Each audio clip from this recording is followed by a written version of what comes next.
Baik, bismillahirrahmanirrahim. Assalamualaikum warahmatullahi wabarakatuh. Sebelumnya perkenalkan nama saya Muhaimin Hairin dengan NPM 073824111060.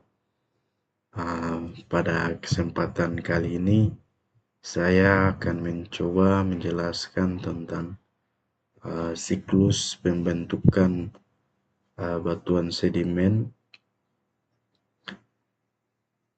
dari pesisir pantai dan juga siklus pembentukan batu bara. Langsung saja pada gambar 1. Di sini pada gambar ini menunjukkan pada daerah pesisir pantai, pada daerah pesisir pantai. Terus ada 3 poin yang akan saya jelaskan pada gambar ini. Yang poin pertama yaitu ref, terus yang kedua yaitu lagoon, yang ketiga yaitu self. Kita beda dari poin pertama yaitu ref. Ref itu sendiri adalah daerah di mana banyak terumbu karang yang tumbuh. Dari daerah ref inilah ombaknya itu sangat besar.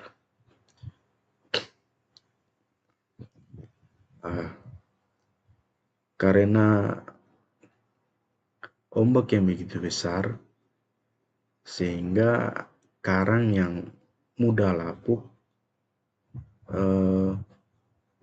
dia tersapu oleh ombak, kemudian karang itu mati dan akan menumpuk di dasar laut.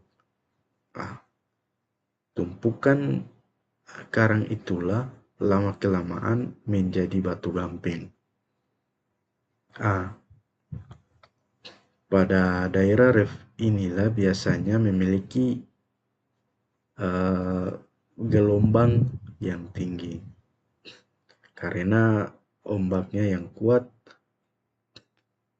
sehingga batuan-batuan sedimen yang awalnya dari batu karang sehingga batuan sedimen itu dia agak cenderung lebih kasar. Kemudian kita masuk ke poin kedua yaitu lagoon. Pada daerah ini dia di belakangnya terumbu karang. Pada daerah ini airnya lebih tenang dibandingkan dengan daerah sebelumnya. Daerah ini biasanya dangkal dan berlumpur dibandingkan dengan daerah ref. Jadi batuan halus atau batuan sedimen halus banyak mengendap di daerah lagoon. Di daerah ini juga sering ditemukan rumput laut dan pasir yang halus karena pada daerah ini ombaknya kecil dan juga didapati material halus yang mudah terkumpul. Kemudian pada poin ketiga yaitu self. Pada daerah ini lautnya lebih dalam dibandingkan dengan daerah-daerah sebelumnya yang lebih terbuka ke laut lepas. Pada daerah ini ombaknya lebih rendah, sehingga batuan yang batuan sedimen yang biasanya lebih halus banyak ditemukan di daerah ini, dan juga banyak ditemukan cangkang organisme laut. Nah, olehnya itu, semakin jauh ke laut, urutan sedimen makin kecil.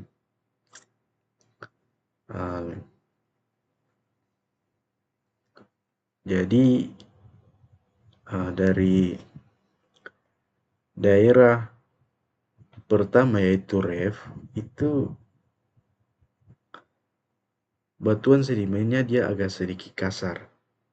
Terus bagian kedua yaitu lagoon, dia agak sedikit halus.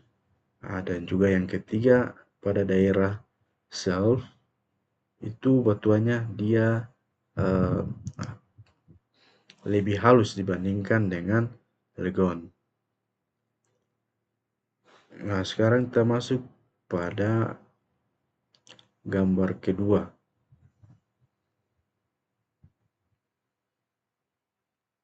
Gambar kedua yaitu perangkat karbonat dan karst. Pada gambar ini menggambarkan batuan gamping yang awalnya terbentuk di dasar laut. Kemudian batuan ini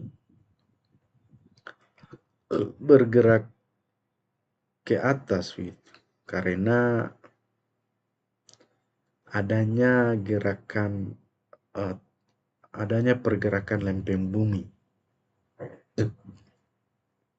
Sehingga batuan gamping ini dia muncul ke permukaan.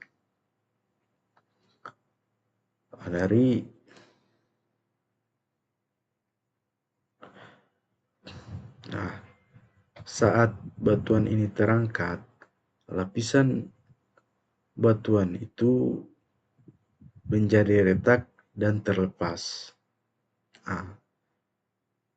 Dari retakan batuan ini membuat air dari permukaan mudah masuk ke dalam tanah. Misalnya air hujan yang masuk ke dalam lewat dari rekan-rekan atau patahan-patahan tadi. Karena air permukaan ini yang masuk lewat rekan-rekan tadi, kemudian dia perlahan akan melarutkan batuan gamping tadi. Karena apa? Karena batuan gamping itu mudah larut dengan air. Lama-kelamaan akan terbentuknya rongga-rongga di bawah tanah. Rongga-rongga inilah lama-kelamaan akan menjadi gua. Gua dan lubang-lubang besar.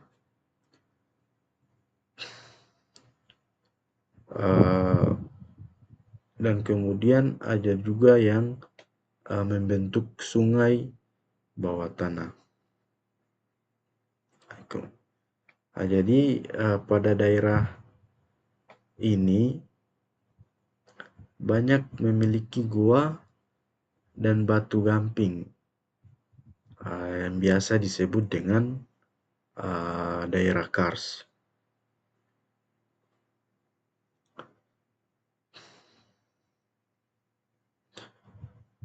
Kemudian masuk pada gambar yang ketiga, yaitu proses pembentukan batu bara. Batu bara itu sendiri berasal dari sisa tumbuhan purba di daerah rawa, seperti daun, batang, dan akar yang jatuh lalu menumpuk di rawa. Karena kondisi rawa yang kekurangan oksigen, sehingga tumbuhan yang tadinya sudah mati, dia tidak cepat membusuk.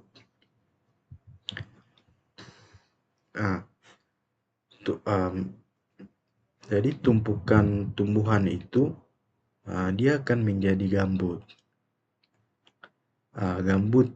Gambut ini memiliki kandungan yang sangat tinggi. Warnanya masih coklat dan teksturnya yang masih lunak. Lama kelamaan gambut yang tertimbun oleh tanah dan sedimen, dia akan mengalami tekanan dari lapisan di atas, membuat gambut itu semakin padat. Kemudian suhu dari dalam bumi juga semakin meningkat. Karena itulah tekanan dan panas yang membuat gambut berubah menjadi lignit. Lignit inilah memiliki warna lebih gelap dan lebih keras. Setelah itu perubahan subbituminus kemudian merubah lagi menjadi bituminus, yaitu tahap terakhir adalah antrasit. Antrasit inilah adalah batu bara dengan kualitas yang paling tinggi. Warnanya hitam mengkilat dan sangat keras. Dan juga kandungan karbonnya sangat tinggi. Semakin tinggi kandungan karbon, semakin besar nilai kalor batu baranya. Dan juga semakin dalam posisi batu bara di dalam bumi, kualitasnya biasanya semakin baik. Dan juga proses pembentukan batu bara membutuhkan waktu jutaan tahun. Jadi kesimpulannya, proses pembentukan batu bara ini dia membutuhkan waktu yang begitu lama, waktu jutaan hingga ribuan tahun, hingga terbentuknya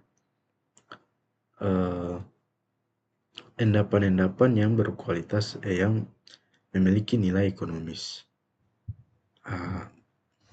Baik, mungkin itu sekilas penjelasan tentang proses pembentukan batuan sedimen dan juga batu bara. Mungkin itu. Wabillahi taufiq wal hidayah. Wassalamualaikum warahmatullahi wabarakatuh.